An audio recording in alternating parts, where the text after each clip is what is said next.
অনেক দিন পর কিন্তু আবারও একটা রান্নার রেসিপি নিয়ে হাজির হয়েছি। সবাই আশা করি আমাকে মনে রেখেছেন, ভুলে যাননি।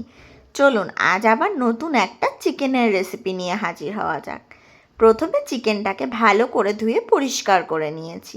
এখন ম্যারিনেশনের জন্য একে একে কিছু মশলা দিয়ে দিচ্ছি চিকেনটার মধ্যে।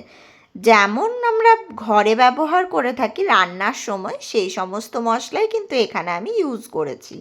যেরকম ধরুন হলুদ গুঁড়ো, জিরে গুঁড়ো, ধনে গুঁড়ো, পরিমাণ মতো লবণ, আর 1 টেবিল চামচের মতো কিন্তু এখানে আমি চিনিটা ব্যবহার করেছি। তবে চিনিটা চাইলে আপনারা কিন্তু অবশ্যই রান্না করার সময়ও ব্যবহার করতে পারেন। তবে আমি ইচ্ছে করে আগে ব্যবহার করেছি, যাতে চিনিটা সুন্দর মতো করে গলে যায়। আর টক দইটা যেহেতু দেব, তার সাথে খুব ভালো করে কিন্তু চিকেনটার মধ্যে ফ্লেভারফুল হয়, সেই কারণেই কিন্তু চিনিটা প্রথমেই দিয়ে দিয়েছি। এরপর দিয়ে দিলাম কিন্তু 3 টেবিল চামচের মতো টক দই। আর হ্যাঁ, মশলার পরিমাণগুলোও বলে রাখি, দিয়ে দিয়েছিলাম কিন্তু 1/2 টেবিল স্পুনের মতন হলুদ গুঁড়ো, 1/2 টেবিল স্পুনের মতন জিরে গুঁড়ো, আর 1/2 টেবিল স্পুনের থেকে সামান্য একটু বেশি পরিমাণে কিন্তু ধনে গুঁড়ো। জিরে গুঁড়োর থেকে ধনে গুঁড়োর পরিমাণটা কিন্তু একটু বেশি রাখবেন। এরপর দেখুন চিকেনটাকে সুন্দর করে মশলার সাথে কিন্তু মাখিয়ে নিয়েছি। এবার এটাকে ঢাকা দিয়ে রেখে দেবো মোটামুটি 1 ঘন্টার জন্য। 1 ঘন্টা পর কিন্তু আমি আবারও ফিরে আসব। এই যে দেখুন, 1 ঘন্টা কিন্তু চিকেনটা সুন্দর করে ম্যারিনেট করা হয়ে গেছে। এখন এর মধ্যে কিন্তু আমি কেটে রাখা পেঁয়াজ, টমেটো আর লঙ্কা দিয়ে দেব। আজ কিন্তু বানিয়ে নেব তেল ছাড়া চিকেন। না না, যেরকমভাবে সবাই বানায় একদমই সেরকমভাবে না, একটু অন্যরকম প্রসেসে, যাতে সময়টা কম লাগে। কারণ সব সময় রান্নাঘরে থাকতে কিন্তু কারোরই ভালো লাগে না। তাই যাতে সময় কম লাগে সেরকম রান্নাই কিন্তু আমি নিয়ে আসার চেষ্টা করি। দেখুন সমস্ত পেঁয়াজ, রসুন, লঙ্কা, টমেটো আমি কিন্তু চিকেনটার মধ্যেই দিয়ে দিয়েছি। এরপর কিন্তু আমি সমস্ত কিছু চিকেনটার সাথে খুব ভালো করে আবারও মিশিয়ে নিচ্ছি। এই কাজটা অবশ্যই হাতের সাহায্যে করবেন, তাহলে কিন্তু পেঁয়াজটা, টমেটোটা আর লঙ্কাটা খুব সুন্দর করে মিশবে। আর যেহেতু প্রথম থেকে লবণটা দেওয়া আছে, তাই কিন্তু সুন্দর করে এখানে জলটাও ছেড়ে দেবে। এরপর আবারও এটাকে কিন্তু ঢাকনা চাপা দিয়ে আমি রেখে দেবো মোটামুটি 10 থেকে 15 মিনিটের জন্য। খুব বেশিক্ষণ টাইমের জন্য কিন্তু এটাকে একেবারেই ঢাকনা চাপা দিয়ে রাখবেন না, তাহলে কিন্তু অনেকটা পরিমাণেই জল এখানে ছেড়ে দেবে, তখন কিন্তু চিকেনটা সুন্দরভাবে তৈরি হবে না। দেখুন ঢাকনাটা চাপা দিয়ে দিলাম আর রেখে দিলাম 10 থেকে 15 মিনিটের জন্য। এদিকে কিন্তু কড়াইটা বসিয়ে দিলাম।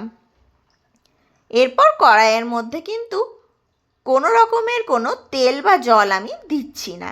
দেখুন কড়াই গরম হয়ে গেছে। এখন আমি ম্যারিনেট করে রাখা চিকেনটাকে কিন্তু দিয়ে দিলাম। এই চিকেনটা কিন্তু তেল ছাড়া চিকেন, খেয়ে পরে কেউ বুঝতে পারবে না। তাই অবশ্যই কিন্তু এই তেল ছাড়া চিকেনটা বাড়িতে একবার হলেও বানিয়ে দেখবেন। খেতে কিন্তু ভীষণ দারুণ হয় বন্ধুরা। আমার বাড়ির প্রত্যেকে তো এই চিকেনটা খেতে ভীষণ পছন্দ করে। তাই আমি কিন্তু মাঝে মাঝে এই চিকেনের রেসিপিটা বানিয়ে নিই। তাই ভাবলাম আজকে আপনাদের সাথেও রেসিপিটা শেয়ার করা যাক। দেখুন সমস্ত চিকেনটাকে কিন্তু একটু ছড়িয়ে ছড়িয়ে কড়াইয়ের মধ্যে আমি দিয়ে দিয়েছি। এবারে আর কিছুই না, ঢাকনাটা চাপা দিয়ে গ্যাসের ফ্লেমটাকে একেবারে লোতে করে কিন্তু আমি রেখে দেব ওই ধরুন 15 থেকে 20 মিনিটের জন্য। তাহলে কিন্তু দেখবেন চিকেনটার থেকে যতটা সম্ভব তেল আর জল দুটোই ছেড়ে দেবে। কারণ চিকেনের মধ্যে কিন্তু এমনিতেই অনেকটা পরিমাণে তেল থাকে। সেটাই কিন্তু আজকে আমি আপনাদেরকে দেখিয়ে দেবো, যে দেখুন তেল ছাড়া চিকেনেও কিন্তু যথেষ্ট পরিমাণে তেল বেরিয়ে আসবে। এই যে ঢাকনাটা চেপে দিলাম, এখন 15-20 মিনিট অপেক্ষা করে নিচ্ছি। দেখুন 15 মিনিট পর আমি আবারও একবার আপনাদেরকে দেখিয়ে দিচ্ছি। দেখতে পাচ্ছেন ওপর থেকে জলের সাথে কি সুন্দরভাবে তেলটা ভেসে উঠছে। এটা কিন্তু চিকেনের থেকে বেরোনো তেল, আমি কিন্তু কোনো রকমের কোনো তেল এখানে ব্যবহার করিনি। আশা করি প্রথমেই সেটা আপনারা দেখে নিয়েছেন। এরপর কিন্তু চিকেনটাকে খুব ভালো করে আমাদেরকে কষিয়ে নিতে হবে। বেশ ভালো করে খুন্তি দিয়ে নাড়িয়ে নাড়িয়ে চিকেনের জলটাকে কিন্তু সম্পূর্ণভাবে মেরে নিতে হবে। যদি এখানে আপনারা ঝোলটা পছন্দ করেন সেটা আপনারা রাখতেই পারেন, তবে এই চিকেনটা একটু মাখো মাখো হলে খেতে বেশি টেস্টি হয়। সেই কারণেই কিন্তু এখানে আমি জলটা সম্পূর্ণভাবে মেরে নেওয়ারই চেষ্টা করছি। আবারও ঢাকনাটা কিন্তু চাপিয়ে দিলাম। দেখুন এই পর্যায়ে কিন্তু আমি আবারও আপনাদেরকে একবার খুলে দেখিয়ে দিয়েছি, সুন্দরভাবে কিন্তু চিকেনটা ফুটছে। আর এই পর্যায়ে কিন্তু গ্যাসের ফ্লেমটা আমি মিডিয়াম টু হাইয়েই রেখেছি। মোটামুটি 10 মিনিট পর আমি আপনাদের দেখিয়ে দিলাম, দেখুন চিকেন কিন্তু এই পর্যায়ে সম্পূর্ণভাবে তৈরি হয়ে গেছে। এই পর্যায়ে কিন্তু গ্যাসের ফ্লেমটা বন্ধ করে দিচ্ছি আর চিকেনটাকে কিন্তু আমি সার্ভ করে নিচ্ছি। এই চিকেনটা কিন্তু নান, পরোটা, রুটি এই সমস্ত খাবারের সাথে বেশি ভালো লাগে। ভাত বা পোলাওয়ের সাথে কিন্তু খুব একটা বেশি এই চিকেনটা ভালো লাগে না। তাই বানালে কিন্তু অবশ্যই ডিনারের টাইমে এই চিকেনটা বানানোর চেষ্টা করবেন। আশা করি সকলের কিন্তু ভীষণ ভালো লাগবে। দেখুন এখানে কিন্তু রুটির সাথে আমি চিকেনটাকে সার্ভ করে নিয়েছি। ভালো লাগলে অবশ্যই চ্যানেলটিকে লাইক, কমেন্ট, শেয়ার করবেন। আর হ্যাঁ, সাবস্ক্রাইব করতে কিন্তু একেবারে ভুলে যাবেন না। বেল নোটিফিকেশনটাও অন করে দেবেন, যাতে আমার সমস্ত রান্নার নোটিফিকেশন সবার প্রথমে আপনাদের কাছে পৌঁছে যায়। আর যদি ফেসবুক থেকে রেসিপিটি দেখে থাকেন অবশ্যই পেজটিকে ফলো করে দেওয়ার জন্য অনুরোধ জানালাম।